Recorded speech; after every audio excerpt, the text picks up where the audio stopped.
Hello friends, welcome to Surya's Kitchen.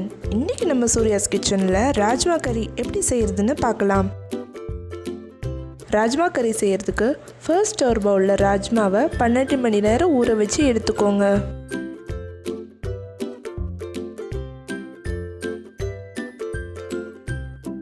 Rajma நல்லா ஊறினதும் அதை ஒரு குக்கர் பேனில் சேர்த்து வேக வைக்கிறதுக்கு கொஞ்சம் தண்ணி சேர்த்து தேவையான அளவு உப்பு சேர்த்து 4 விசில் வரைக்கும் வச்சு எடுத்துக்கோங்க. ஒரு மிக்சர் ஜாரில் 4 தக்காளியை நறுக்கி சேர்த்து அதோட பியூரே எடுத்துக்கோங்க.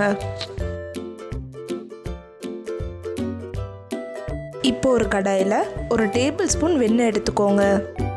வெண்ணெய் நல்லா சூடானதும் ஒரு பீஸ் பட்டை, ஒரு பிரியாணி இலை, ஒரு டீஸ்பூன் ஜீரகம் சேர்த்து நல்லா பொரிய விடுங்க.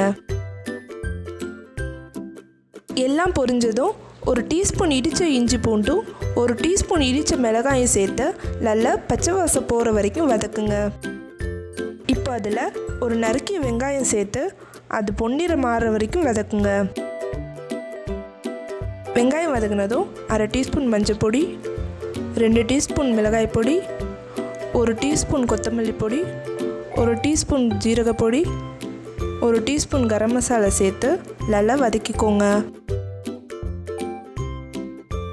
மசாலா கருகாமல் இருக்கிறதுக்கு கொஞ்சம் தண்ணி சேர்த்து நல்லா வதக்கிக்கோங்க.